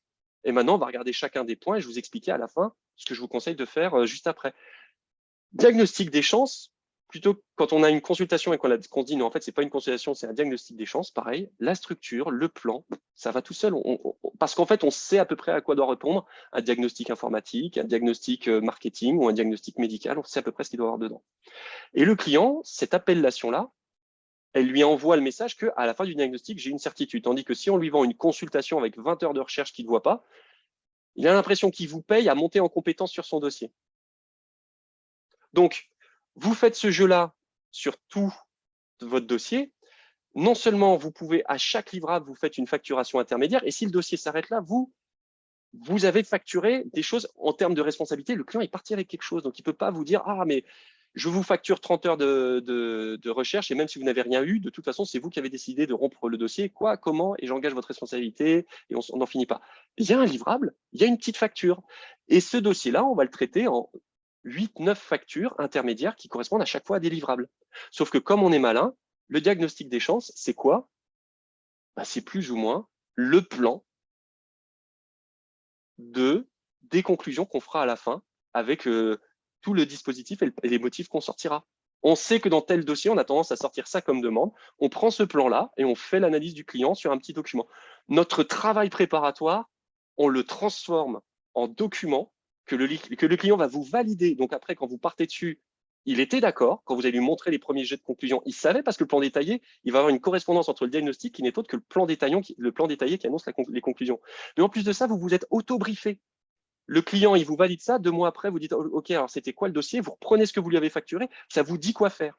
Donc, à chaque fois, on essaye de… Moi, je suis feignant et j'aime bien terminer mes journées à 18h30 pour voir ma fille. Donc, en fait, l'idée, c'est de se passionner dans la journée pour ce qu'on fait, ne faire que les parties intéressantes, mais aussi se faciliter la vie, tout en faisant en sorte qu'à chaque étape, le client, il n'a pas l'impression qu'on se facilite la vie, mais qu'on lui apporte des trucs. Et c'est comme ça qu'on joue avec le Legal Practice Management. Donc, je ne vais pas vous faire le détail, mais sachez qu'on rentrerait dans le détail de ce truc-là. Accessoirement, voilà la philosophie. C'est l'idée, au lieu de jouer avec un big 4 couleurs quand on doit répondre à une demande d'un client avec le mémo, la consultation, les livrables auxquels on est habitué, on va aller s'inspirer de plein de trucs qui fonctionnent à l'extérieur et présenter par rapport à des besoins qui, selon que vous soyez avocat, en droit fiscal, avocat, vous avez tous des clients et des situations différentes, vous ferez des parcours différents en piquant dans ce qui existe les livrables pertinents. Donc là, je vous les mets là. Mais sachez que ce qu'on fera, c'est dans cette formation, on ira voir certains de ces livrables. Tous sont différents et on fera comme exercice dans cette formation que vous prendrez un dossier un peu récurrent et vous essayerez de faire ce chaînage et on le verra ensemble. Et on verra dans chaque ensuite, une fois qu'on a fait ce chaînage, on dit bon, on a dit qu'on ferait un atelier machin, qu'est-ce qui se passe dans cet atelier? Comment on le prépare de façon efficace en amont? Et comment on fait que ce qui en sort nous avance pour le travail qu'on va faire ensuite? Voire même, derrière, je peux confier ça à un junior qui va me faire avancer le truc. Je n'ai pas besoin de le briefer, puisqu'en fait, le brief, il est contenu dans ce que l'on a vendu au client. Eh ben, on jouera avec ces notions-là et je vous montrerai quelques petits livrables. Par exemple, comment on fait pour éviter une consultation, mais qu'une consultation, on comprend que derrière, il y a des solutions pas à pas. À la place de consultation, il y a soit des modes d'emploi. Comment je peux mettre en œuvre ça chez moi? Il y a une réforme, comment je la mets en œuvre? Ce n'est pas une consultation, c'est un mode d'emploi. Et vous avez tous ouvert un mode d'emploi de cafetière. Ça commence par un schéma de cafetière avec des étapes, 1, 2, 3, 4, 5, démarrage rapide, donc une version rapide pour pouvoir se briefer et répartir. Vous aurez besoin, pour IKEA, vous aurez besoin de tels outils. Puis étape 1, étape 2, étape 3. Et vous n'êtes pas obligé de lire toutes les étapes d'un coup. Faites l'étape 1, faites l'étape 2. Et puis quand on fait un mode d'emploi et qu'un client vous a payé cher, vous lui mettez les outils. Étape 1, envoie un courrier à tous tes collaborateurs. Voilà le modèle de courrier. Moi, c'est des trucs, j'en ai mangé quand j'étais responsable de projet. Et c'est là où je faisais du legal design, c'est qu'en fait, une fois que j'avais fait mon procès, je disais, je dois produire un courrier qui marche, j'ai 6000 gus qui ont autre chose à faire, et là, je faisais du legal design. Et je savais pourquoi je faisais du legal design. Là, je dois faire un modèle de contrat qui est signé sans que j'ai besoin de relancer les gens. Comment je fais pour qu'il soit sympa, cool, lisible en 10 minutes, dans quel état d'esprit la personne, et qu'est-ce qu'il doit contenir pour que ça m'avance après? Est-ce que je peux le faire signer à distance? Est-ce que je vais utiliser un outil de signature électronique? Voilà, c'est pas du legal design hors sol, c'est du legal design dans un process. Donc, il y a des choses, on va dire que c'est des modes d'emploi, des choses, études de faisabilité, c'est un devis, mais avec du travail que vous faites facturer à votre client parce qu'il n'y a pas de raison que vous lui offriez, les autres professions ne l'offrent pas. Ou un argumentaire, ça c'est l'argumentaire, j'adore, c'est le cas de figure où le client n'est pas content d'une consultation qui répond à tout ce qu'il vous a demandé, tout simplement parce qu'il ne vous demandait pas une consultation pour lui, mais un argumentaire à présenter à quelqu'un d'autre pour qu'il lui lâche la grappe. Quand on fait une consultation pour un client où il répond à sa question, on aborde un certain plan. Quand le client vous dit « tu peux me faire cette consultation, mais de façon à ce que je le montre à l'administration fiscale pour qu'il me lâche la grappe », c'est pas la même consultation. Il y a des trucs qui disparaissent, il y a des trucs qu'on met en avant. Et donc, il y a plein mal de consultations que je reprends en disant « mais ce qui intéresse votre client, c'est pas de lui expliquer comment, pourquoi, qu'est-ce qui c'est expliqué à quelqu'un d'autre. Vous n'êtes pas en train d'expliquer un truc à votre client, vous êtes en train de lui faire un document qui va mettre dans la figure de quelqu'un d'autre pour qu'il lui lâche la grappe.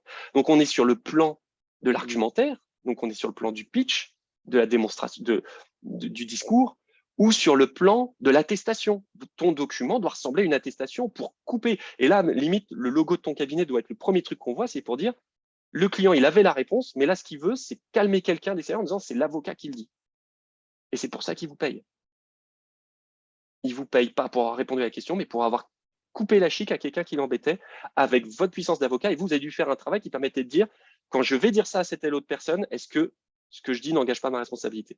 Et c'est là où vous devez mettre plus de recherche, et donc ça a plus de valeur que quand votre client s'est fait un avis. Vous, cet avis, il est certifié et c'est ça qui paye. Mais du coup, sur le terme du plan de la consultation, vous voyez qu'on est sur un argumentaire. Et quand le client il paye un argumentaire, il comprend à quoi ça va lui servir. Il n'est pas déçu du résultat. Et vous savez où vous devez partir. Tandis que quand c'est une consultation qu'on essaye un petit peu d'aménager, c'est clair pour personne. Donc, il y a des choses comme ça.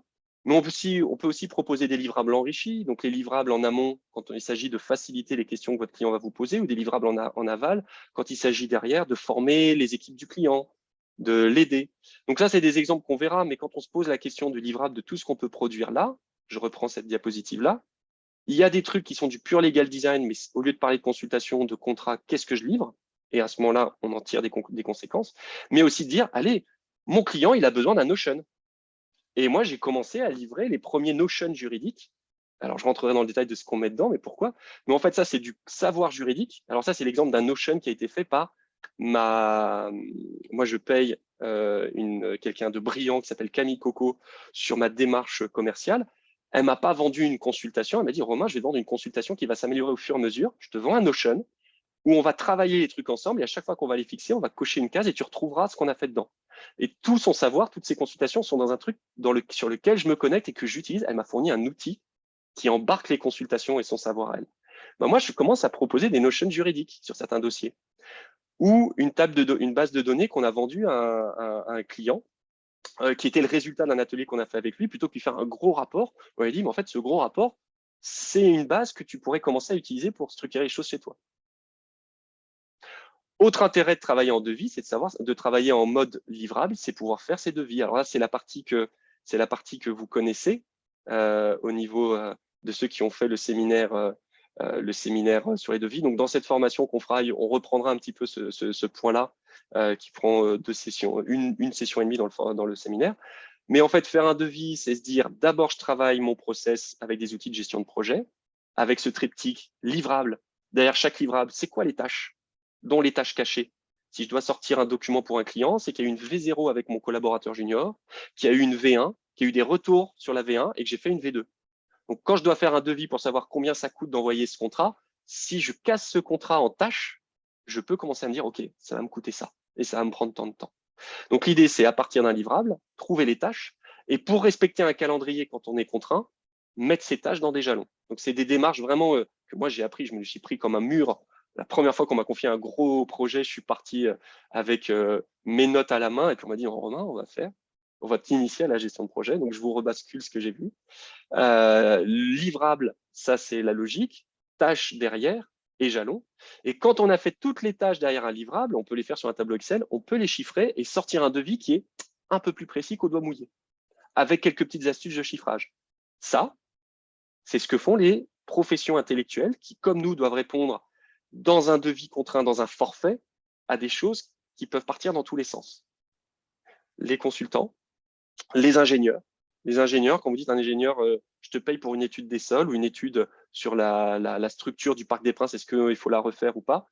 bah, l'ingénieur, il a une idée de comment ça peut se passer, mais ça peut se passer tout autrement. Et pourtant, il doit rentrer dans un devis. Et ben, il y a tout un travail, d'où l'intérêt de facturer un, un, une étude de faisabilité, parce qu'il y a tout ce travail que vous avez fait en amont. Et donc, ça permet de sortir, quand vous avez fait cette étude de faisabilité, vous ne la balancez pas au client, mais c'est la partie immergée de l'iceberg qui vous permet de donner la partie émergée, c'est-à-dire un devis avec votre chaînon, votre chaîne à vous, qui devient la prestation au client, avec des tarifs sur les livrables, et pour chaque tarif, des descriptions de ce que contient chaque étape et de ce qu'elle ne contient pas, et de ce que le client doit faire, donc vraiment des bonnes pratiques de process qui permettent de faire un devis qui, à la fois, est hyper efficace pour le client, et en même temps vous couvre, tout en permettant de rester dans le forfait. Donc ça, c'est les sujets aussi qu'on verra, j'ai pas les diapositives, mais c'est les sujets aussi qu'on verra qui correspondent à la question de savoir comment je joue avec ce modèle-là pour donner au maximum à mon client des devis forfaitisés. Alors, quand on est en service juridique, ça va être plutôt du temps, garantir des temps, mais du devis forfaitisé en argent, tout en sachant qu'en fait, je suis incapable, là, quand on sera à la dernière étape, on sera dans 6 mois, et entre-temps, on a pu partir sur plein d'autres voies. Alors là, je vous donnerai des astuces dessus pour à la fois satisfaire le client sur le forfait, et en même temps, vous protéger au cas où ça partirait dans tous les sens. Et puis, on en profitera, puisqu'on est là, à voir aussi, si on fabrique un devis, eh ben, c'est un support, une étude de faisabilité, un devis, c'est un support. Ce support, c'est intéressant de savoir qu'il m'en faut 3-4 modèles et que ce support, pour le fabriquer, il faut qu'il se corresponde, qu'il joue un rôle dans le parcours de communication qu'a mon client. Mon client, à partir du moment où il reçoit mon devis, c'est que derrière, il a vu ma page web, c'est que derrière, j'ai été capable de produire des executive summary et puis aussi une petite présentation de mon cabinet. La partie présentation du cabinet qu'on met à la fin, il faut qu'elle soit prête à mettre à la fin de chaque devis. Il faut pouvoir produire ces devis rapidement. Donc, produire ces devis rapidement, c'est comprendre comment je fais en sorte pour que tout l'environnement dans lequel ils arrivent, ma carte de visite, le pitch de mon cabinet, ce qu'on fait, la définition de mes offres, tout ça, c'est la partie immergée sur la réflexion de ces offres. Parce que vous ne pouvez pas sortir des devis au cas par cas. Il faut 3-4 modèles, donc il faut vous resserrer sur vos offres. Et ben ça se travaille de cette manière-là. Donc là, on ne rentrera pas trop dans le détail parce que c'est plutôt de la formation commerciale, mais on l'abordera pour comprendre que mon devis, pour savoir ce que je dois mettre dedans, sur quel devis ça vaut le coup de prendre du temps pour avoir un modèle aux oignons, quelles sont les autres choses que je dois préparer pour avoir un super devis et quel moment je sors mon devis, et ben on verra ça aussi.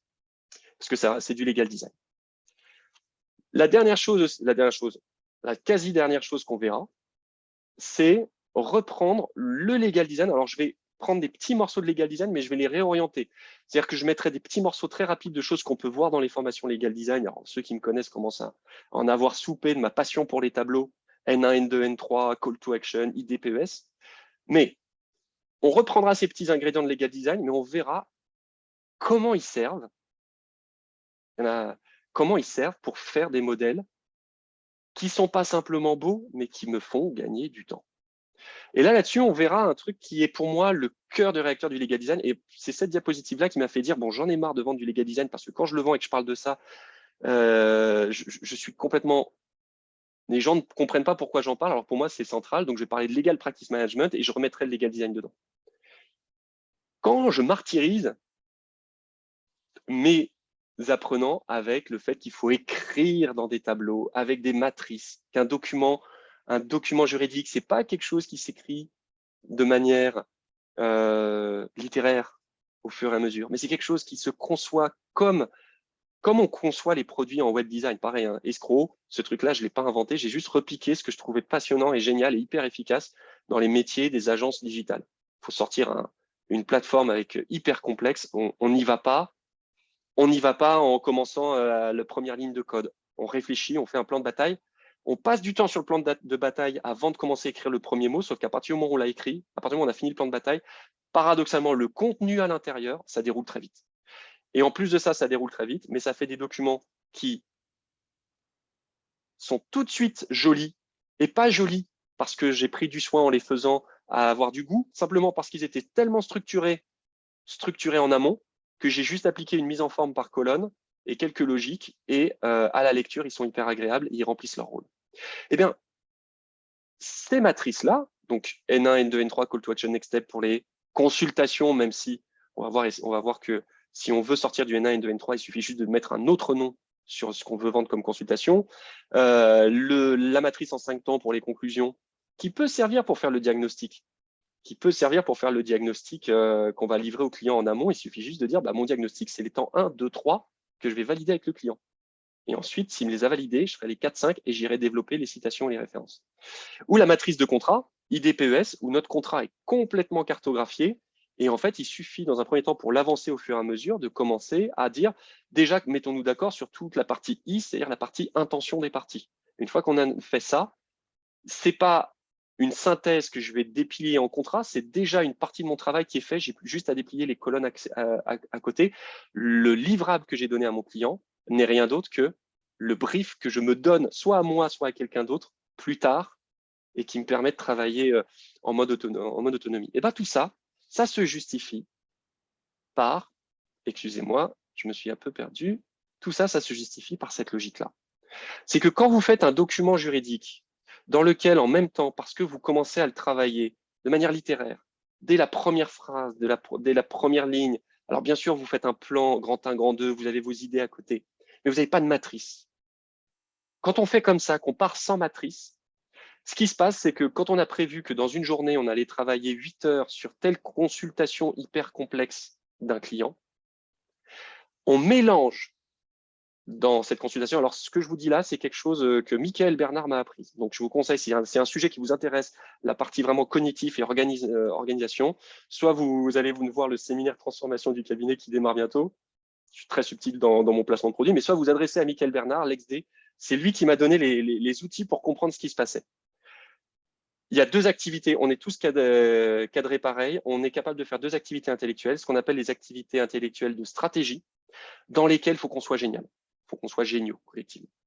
Être génial, c'est-à-dire lire toutes les pièces du client, commencer à marcher, noter un truc sur un tableau, tester des choses, faire des bullet points, monter la stratégie. Quand on fait ça, il ne faut surtout pas être interrompu. Or, quand on fait un document où, en même temps qu'on le rédige, on fait la stratégie au fur et à mesure, et ben non seulement on dilue la stratégie sur 8 heures de travail. Or, ces 8 heures de travail, vous savez, parce que on connaît tous notre quotidien de cadre actif, et vos clients sont pareils, cette journée-là, elle va être interrompue. Même si vous vous êtes dit, je sanctuarise cette journée-là, il faut absolument que je la fasse, vous allez avoir un mail, une contrainte perso, un déj, un coup de fil urgent, vous allez être interrompu. Et quand on est interrompu dans une activité de stratégie, quand on la reprend, pendant 40 minutes, on a perdu 10 points de QI. Donc, on est moins bon. Le legal design, avant de permettre de faire des documents sympas, c'est d'abord juste se dire, je peux peut-être séparer dans ce document la partie stratégie et elle, la sanctuariser pendant 2h30 en disant pendant 2h30, je ne vais faire que de la stratégie. Et là, personne ne me dérange. Et le reste de mon document, je vais séparer ça par l'autre activité. Il y a l'activité cognitive de stratégie, il y a l'activité cognitive analytique. Et l'activité cognitive analytique, c'est le truc un peu chiant qui demande à ce qu'on rentre dedans, qu'on le fasse un peu taper un bordereau de pièces avec 500 pièces. Bon, faut le produire. On rentre dedans. On est dedans, ça demande du temps, mais on peut le faire presque en écoutant de la musique. On n'a pas besoin on ne se pose pas de questions quand on le fait. On déroule un truc qu'on a déjà prévu avant. Ça va être, on a posé des points dans une plaidoirie, on va juste mettre les pièces en dessous. C'est des trucs, on peut être interrompu dans une activité analytique. Et ben, si vous travaillez votre rédaction en disant, je me dote d'une matrice dont les 2 premières colonnes, les 2 premières catégories, pour les remplir, j'ai dû me poser toutes les bonnes questions de stratégie. Je peux laisser le reste vide. Ça, c'est le détail, les jurisprudences, formuler, citer les pièces. Je peux me mettre des petites notes ici, dans les colonnes qui restent, en disant, là, il faudra que je parle de tel arrêt, il faudra que je parle de telle pièce. Mais formuler tout ça, faire les paragraphes dans ma consultation ou dans mes conclusions, le formuler. Si j'ai fait dans ma matrice les N1, N2 qui me donnent la stratégie, cette partie-là, je peux le faire plus tard, sur 4 heures, en écoutant de la musique ou en étant fatigué. C'est pas grave si je suis interrompu. Quand je m'y remets, en fait, ce pré-travail que j'ai fait, c'est moi qui me suis laissé un brief pour plus tard. pour me dire, plus tard, quand tu dérouleras le truc, suis ça, bêtement, méchamment, j'ai déjà fait le travail de recherche et de vérification ici. Et ensuite, une fois que j'ai ma matrice, les petites techniques de legal design que vous connaissez en formation, on utilise Word intelligemment et on bascule sa matrice en quelques clics dans un document qui est bien designé parce que cohérent. Chaque partie pris de forme correspond à une catégorie de ma matrice. Mais c'est ça qui est important dans le legal design. Ces matrices-là, ce travail méchant sur Excel, c'est se répartir le travail entre une partie qui demande de la réflexion, de la stratégie, et une partie qui demande juste qu'on crochette dedans et qu'on tape qu'on tape de la ligne. Eh ben, la matrice, elle doit vous servir, avant même de dire ma matrice va me permettre de faire un résultat joli, elle doit vous permettre de dire je dois pouvoir travailler mon document ultra complexe, ce document ultra complexe, je dois pouvoir le travailler en 3 fois 2 heures sur une semaine. Et à chaque fois que je récupère le travail que j'ai fait au terme de mes 2 heures, c'est pas des notes, c'est le livrable en train de se faire. Et ben, c'est ça qu'on va travailler. Sur la partie legal design, on va voir uniquement cette partie-là, optimisation de process, et voir des matrices possibles qui permettent justement de se passer la balle, soit à un collègue, soit à un junior, soit à soi-même quand on est tout seul. Donc, toujours cette idée de le document que je produis sur lequel je prends du temps. Si je prends l'exemple de cette consultation, je remplis le N1, N2. Plus tard, je fais le N3 qui est plus long, plus large, mais qui en gros, quand j'ai eu le N1 et le N2, je sais quoi écrire. C'est juste, faut que j'enquille du texte et je cite toutes mes références à la bonne place et que je fasse mes phrases. Et après, pam, je le mets en livrable. Et ben, mon modèle, il est optimisé. Là aussi, dans le legal design, cette matrice-là, elle dépend de la bonne appellation qu'on a donnée à son document. Si on a appelé son document diagnostic, étude de faisabilité, mode d'emploi, bah, les N1, N2, N3, qui ne sont qu'une base, la vérité, c'est qu'il faut fabriquer sa propre matrice, et ben, on verra que c'est facile de les trouver. Et je vous proposerai des matrices de mode d'emploi, de diagnostic avec lesquelles vous pourrez jouer pour vous dire, OK, moi, ce que je livre, ça correspond plutôt à ce schéma-là, et c'est peut-être ces plans-là qui seraient intéressants. Et l'idée, c'est que d'une pierre deux coups, c'est plus facile à bosser, c'est plus facile à placer dans mon emploi du temps. Si je suis interrompu, je reprends ma diapositive. Si je suis interrompu là, eh ben, la phase de rédaction, je peux encore la décaler. Il me faudra 3 heures là, 2 heures là. J'ai été interrompu, je mets encore 1 heure et demie. Je me vois avancer. Et la phase de mise en page, je peux la confier à un collaborateur junior qui connaît les méthodes. Donc, je peux me répartir le travail en équipe ou moi-même me répartir le travail de la petite équipe que je fais tout seul avec moi-même en m'économisant du temps et surtout de la charge mentale. Voilà, donc voilà, c'est le Legal Practice Management, ça permet de replacer toutes ces techniques de legal design que vous connaissez, mais ça permet de les replacer. Je suis désolé, j'ai cette diapositive qui saute méchamment toute seule. Ça permet de les replacer, il veut pas. Ça permet de les replacer. On le prend le legal design par un autre bout. Dans les formations legal design, je les prends par le bout de qu'attend le client comme fond et comme forme et comment est-ce que je présente un document qui remplit les attentes de mon client. On garde cette dimension-là, mais on prendra toute la partie qui est comment je me facilite la vie à moi. Comment je me facilite la vie en équipe. Et donc, par exemple, quand je fais des conclusions legal designées, comme je sais que dans mon modèle de conclusion, mon plan suit mon parsémotif, il suffit que j'anticipe le plan que je ferai pour rendre au client, sur chacun des points que je soulève, sur chacune des demandes de l'adversaire, les arguments qu'il soulève, les points qui posent problème, les arguments que je peux mettre en face avec un code couleur pour dire au client, je suis plus ou moins à l'aise là-dessus, on est plus ou moins à l'aise là-dessus, et en face, les demandes qu'on présentera. Quand le client m'a validé ça, il a non seulement l'impression que je lui ai rendu un service, alors qu'en fait, c'est juste le travail que j'ai fait, moi, en amont, pour analyser son dossier. Mais en fait, quand je reprends ce truc-là, je peux le donner à un collaborateur junior que je veux tester. Je dis, bah, tu vois ça c'est les demandes qu'on va présenter dans le parsémotif. Ça, c'est les arguments qu'on va présenter. Et ça, c'est les pièces et les jurisprudences qu'il faut que tu cites, que tu creuses, que tu voilà les indications. Le travail que vous avez fait a toujours deux utilités, satisfaire le client, vous avancez sur l'étape d'après. Et puis, on verra encore d'autres choses. Comment on accélère la rédaction du livrable? Eh ben, on verra que quand on fait son travail dans un tableau Excel, Word, avec le publipostage, permet notamment, avec par exemple, on fait un contrat complexe, on utilise une trame où on fait de la mise en forme sur une seule ligne. On se dit, bah voilà, sur une seule ligne, chaque colonne, on va lui mettre une mise en forme. On va faire ça avec du publipostage et on va dépiler un contrat qui sera prêt à 80%. Et donc là, on va aller du côté de l'automatisation. L'automatisation, c'est jamais créer un truc qui est prêt à 100% et qu'on n'a plus qu'à pousser avec un bouton. L'automatisation en droit, c'est très vite sortir un document qui est prêt à 70%. Et parce qu'on fait un métier dans lequel l'humain est nécessaire, on va mettre les 30% d'humain, d'adaptation, de sur-mesure, mais tout ce qui n'était pas, tout ce qui était générique, on l'a automatisé pour avoir encore plus de temps et de pertinence et de kiff, parce que le but c'est de kiffer, de kiff sur cette partie humaine, pas partir d'un document sur lequel on va faire des copier-coller et qu'on va tendre, partir d'un truc qui est déjà fait à 70% et dans lequel après on n'a plus qu'à mettre la petite touche où on sait qu'on va se démarquer par rapport au client, on va renforcer tel point. Et puis pour la livraison, comment on présente le livrable? Là, on verra des petites techniques de mise en forme. On en a vu quelques-unes en legal design. Je vais creuser les parties des logiciels où on peut aller un peu plus loin sur des, notamment quand on fait des livrables qui sont des plateformes ou des choses comme ça, sur quel outil on peut aller. C'est là qu'on explorera notamment la partie si je livrais un Notion, si je livrais un document Word dans lequel il y a des champs et le client me le renvoie. Et non seulement il l'a payé, mais quand il me le renvoie avec la facture, ça m'a briefé pour le reste. Enfin, trouver plein de petites techniques et de logiciels simples et de solutions simples ou plus coûteuses qui permettent de sortir du triptyque document PDF, mail, mais d'aller un peu dans des choses un peu accélérées. Comment on explique le livrable? On verra aussi des petites techniques. Comment est-ce que je peux faire accompagner mon livrable d'une vidéo qui fait le travail de vulgarisation et d'explication, ou de notice legal design. Stéphane, on travaille un peu dessus en ce moment, le but, c'est pas de faire une notice sympa, c'est de faire une notice qui me fait gagner du temps dans mon parcours utilisateur.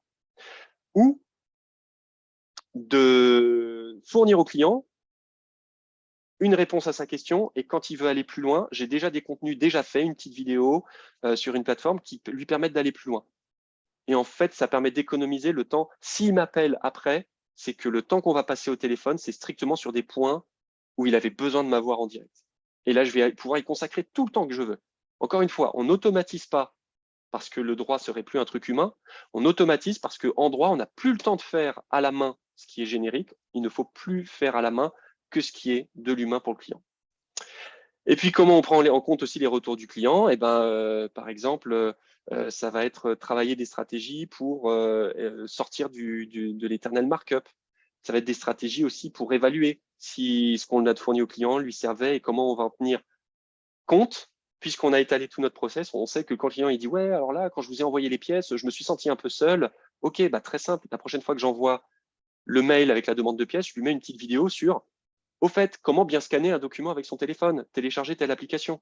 Ça va me prendre du temps à la faire, mais comme j'ai 50 clients qui ont le même problème et qui me l'ont remonté, je dirais, ça vaut le coup que je prenne un peu de temps là-dessus pour accélérer juste cette phase-là. Et puis, on verra aussi, on verra aussi quel logiciel on peut utiliser. Excusez-moi, j'ai les diapositives qui sautent toutes seules. On verra aussi quel logiciel on peut utiliser. On verra aussi au niveau des outils, quand on doit faciliter la phase de recherche, comment est-ce qu'on peut utiliser Doctrine, Predictis, un nouveau truc qui vient de sortir qui s'appelle Henchman, qui est juste extraordinaire. Henchman, c'est une sorte de Google interne à vos documents.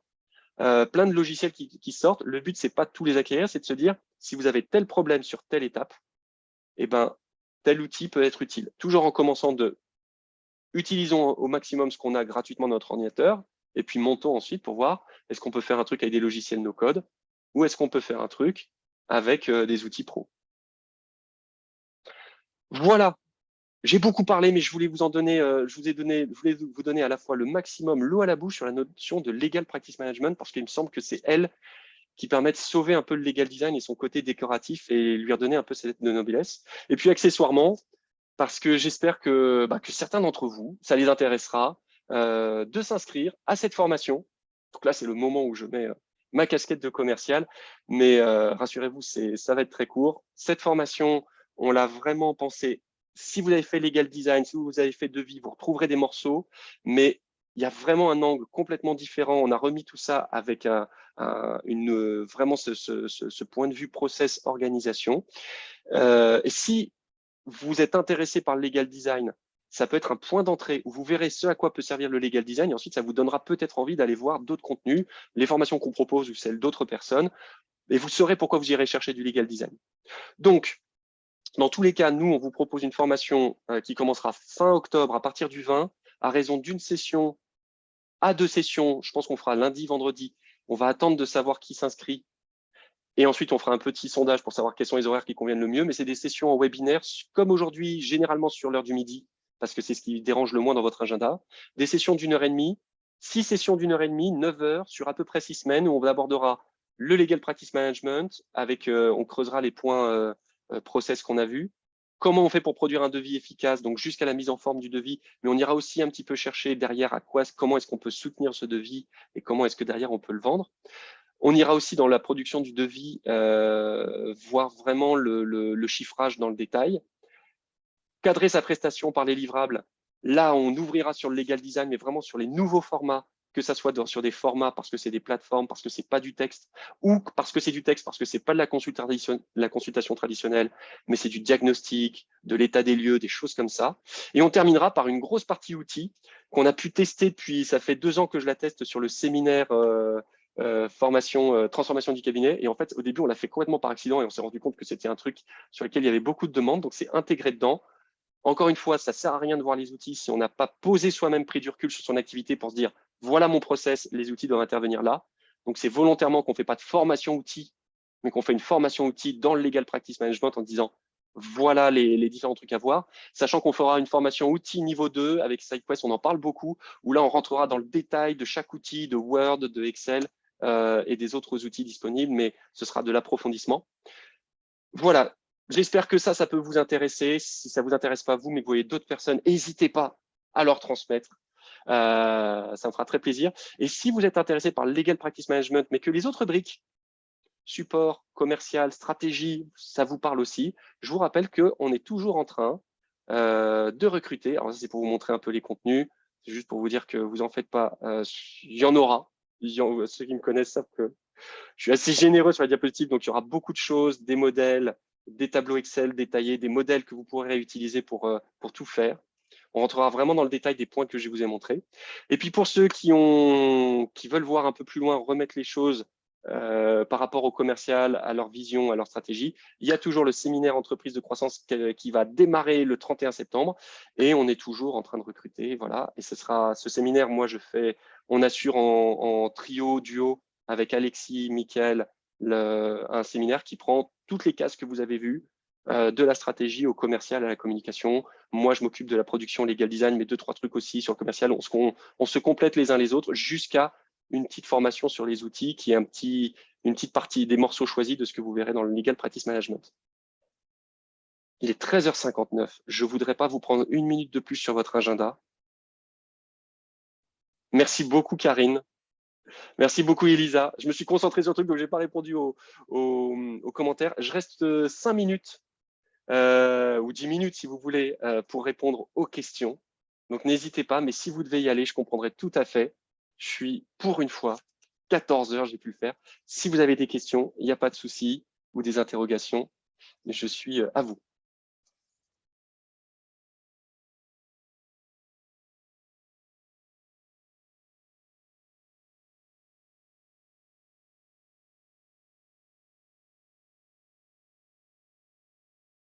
Eh bien, écoutez, il n'y a pas de questions, visiblement. J'espère que vous aurez bien digéré malgré cette masse d'informations plus le repas. Moi, Et j'ai des questions, vas-y, Romain, mais Karine. je vais te mettre des messages maintenant parce que c'est plus par rapport à mes besoins propres. Je ne suis pas sûre que ça intéresse tout le monde. Et Karine, wink wink, gros clin d'œil. Est-ce que tu as des retours sur cette démarche-là? Parce que je sais tu l'as vu un petit peu dans le séminaire transformation, c'est des trucs qu'on a testés, hein. Faut savoir que ce que je vous dis, c'est ce que j'applique moi aussi dans ce séminaire transformation, dans legal design. Cette formation, on l'a faite un peu dans des cabinets. Je teste et là, je me sens mature pour faire vraiment 9 heures là-dessus avec tout ce qu'on a pu tester. Karine, Inès, ce qu'elles ont pu tester et des fois les trucs qui marchaient pas. Et Karine, est-ce que tu as des retours notamment sur la logique par livrable ou des choses comme Oui, ça? Si non, mais en possible, qui fait, dirait que c'est pertinent? c'est hyper pertinent. Non, mais on le sait tout. Enfin, moi, j'ai passé des années à donner clé en main des schémas de réorganisation ou d'organisation gratuits. Après, j'ai très peu de gens qui signent pas, mais c'est vrai que dans la démarche, c'est n'importe quoi. si jamais ça ne se signe pas, effectivement, on est écœuré parce on a donné beaucoup à quelqu'un qui a un mode d'emploi et réaliser, c'est pas pour être négatif envers ceux qui font que la réalisation des actes, mais dans mon cas, la réalisation de l'acte, c'est rien à côté de savoir quel acte il faut, pour qui, de quelle façon, quelle chronologie, etc. Et donc, oui, ça nous a tous mis des claques parce que on fonctionnait tous un peu Ça a pareil. chauffé sur la conversation WhatsApp du séminaire à ce moment-là. Non, Mais mais c'était franchement, je le recommande à tout le monde, le séminaire, la série de séminaires cabinet de croissance, c'était vraiment très intéressant. bah, Et c'est merci pas beaucoup, Karine. fini, mais après, c'est dur de faire Après, on n'était pas tous au même stade d'organisation, de réflexion ou de prise de conscience de ce qu'il fallait qu'on change. C'est hyper fourni. Et il y a des choses qui ont peut-être déjà été mises en place chez nous, peut-être un peu différemment, d'autres où on n'a rien fait du tout. Donc, ça fait des gros chantiers, mais au moins, ça ouvre les yeux, quoi. Ça étale toutes les cases. Il faut toujours ça. Et ça, maintenant, tu sais que c'est les retours. Nous, on apprend avec vous. On va démarrer le séminaire par vraiment cette idée de on ouvre toutes les cases. Mm. Le but, c'est pas de les régler toutes seules, tout de suite. Parce qu'on Il peut pas. faut Même pas, moi, hein, sinon ça moi, fait peur, je pense. ça Enfin, fait moi, peur. ça allait, mais je pense que sinon, ça peut faire peur. Ça peut faire peur. Le but, c'est pas vous avez tout ça à faire, tout ça maintenant, tout de suite. C'est de dire voilà toutes les cases ouvertes. Être entrepreneur, c'est s'intéresser à tout ça. On n'a jamais le temps de tout faire parfaitement. Commençons par ces petits trucs-là. Dès qu'on a une demi-heure, dès qu'on a 2 heures, essayons. Si on dégage 3 heures, il vaut mieux démarrer par ça. Et puis, des fois, il y a des gens qui disent si ça, vous l'avez déjà fait, vous y touchez pas, allez plutôt là-dessus. Vraiment se donner. J'ai vraiment l'idée d'un panneau de contrôle où on essaie de faire en sorte de monter le niveau, le volume sur chacune des cases au fur et à mesure. Et puis, de temps en temps, il y a des trucs, on sait que ça marche pas.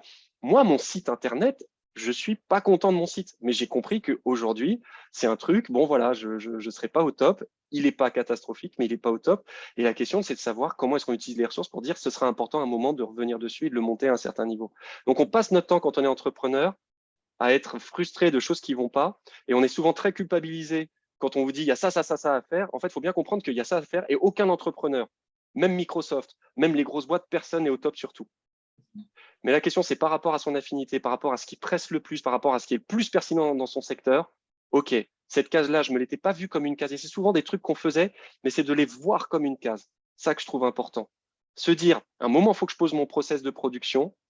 Ça nécessite de justement sortir pour se dire, ça nécessite de se dire, mais en fait, il y a plein de fois où je travaille gratuitement. Pourquoi? Parce qu'en fait, je pose mon process de production, j'arrête d'utiliser le mot consultation et je vois ce qui se passe. Et donc, mais Karine, c'est merci parce que ce retour hyper honnête de dire des fois ça fait un peu peur. Nous, on l'a pris en considération. On s'est dit en fait, il faut vraiment ensuite que les gens puissent choisir et fassent leur plan.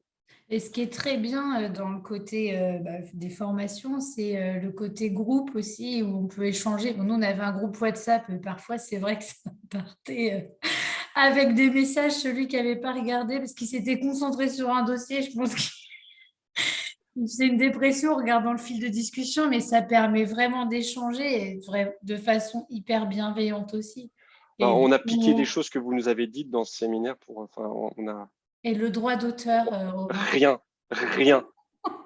En bon d'achat, en bon d'achat SideQuest. Merci beaucoup. Ben, merci Je vais beaucoup, te Karine. mettre un message. Merci, ça marche. Je voulais juste, pour les gens qui restent et pour le replay, il y a Laura Minette qui est là. Laura, je voulais te saluer et je voulais juste vous dire que Laura, c'est une jeune élève avocate qui est en train de terminer sa formation, qui était en stage avec moi et pas mal des diapositives et des choses que je montre dans cette formation. Laura, on a travaillé dessus et elle a fait du travail dessus. Donc Laura, bon déjà, juste ne pas embaucher Laura, ne pas avoir Laura dans son équipe est une erreur en soi. Voilà. Bon, ça va, j'ai Donc, ma collab. ouais, exact, voilà. Bon, bah, c'est déjà pris. Mais en tout cas, je voulais te remercier parce que Merci beaucoup. je voulais on a beaucoup bossé sur la première version toute petite de cette formation. Et Bon, bah, génial. je- Mais c'est toujours aussi, ça apporte plein de choses et j'ai hâte de pouvoir les appliquer vraiment au sein de mon cabinet et de passer les infos un peu aux associés parce qu'il faut que ça bouge un peu tout ça quand même. Les jeunes, ils sont pas mieux, hein, parce que moi, j'ai un stagiaire des JCE qui va venir en janvier et en fait, il m'avait écrit en me parlant aussi du legal design. Il voyait aussi ce qui se faisait sur LinkedIn dans mes posts et tout ça. Et ils sont dingues parce qu'ils sont là, oui, mais bon, moi, ça m'intéresse, mais bon, je pense que quand on veut trop simplifier, il va plus y avoir le sens. Et je dis, c'est bon, là, vous pouvez me faire confiance, là, ça fait 18 ans que je travaille. Il y a un moment, j'ai pas envie de rendre un truc merdique au client non plus. Donc, si je le fais comme ça, c'est que je pense que c'est compréhensible. Il faut arrêter d'écrire des trucs que seuls les juristes vont comprendre, parce que ton client, s'il est gentil, il va te dire oui, merci, sinon il va te dire je comprends rien à ce que tu as écrit là, donc tu me recommences ça. Et c'est vrai que c'est une démarche que les jeunes peuvent, mais je comprends, quand on sort de la fac, on sait ce que c'est. On est tellement déformés que... Tu sais que moi, quand je fais mes cours d'introduction, j'ai les 500 élèves avocats, j'ai de l'hostilité. Mais oui, ils sont pires. Tu as les jeunes et tu as Laura. Voilà. Oh là là, et Laura, quelle ça arrive une déclaration. fois tous les 10 ans. Alors moi, j'essaie de former des élèves avocats pour que ça arrive plus qu'une fois tous les 10 ans. Mais voilà, Laura, c'est une fois tous les 10 ans. La force de Laura, c'est qu'avant de faire du droit, tu avais fait 3, 4 ans, 5 ans 3 ans de com. Ah oui. 3 ans de com. Elle avait les chakras ouverts alors. Voilà, exactement. Mais surtout, des expériences d'autres métiers pratiqués chez d'autres clients, d'autres pratiques métiers. En fait, pour avoir conscience de ça, il faut avoir conscience de ce qu'est un client et de ce qu'il souhaite. C'est juste ça le point de départ. C'est vrai. Dit simplement. C'est ça. Bon, et entre en contact avec eux. Je vous remercie, Romain. Merci beaucoup pour ce webinaire. Et je vais aller passer mon épreuve de déontologie à l'instant. Donc voilà. D'accord. Tout ce que tu as entendu, tu ne le sors pas à l'épreuve de déontologie. Ah, tu ne le sors pas. Bon courage. Laura, merde. Et puis à tous, je vous souhaite une excellente journée. Et j'espère vous revoir, soit dans les séminaires, soit en direct pour vos projets. Voilà, ça c'est pour la clôture officielle sur le replay, Karine. Ça fait bien. Voilà. Ciao Karine, ciao Inès, au revoir Stéphanie, alors, au revoir Alexandre, au revoir Lucie, au revoir Elisa. Très bonne journée à vous.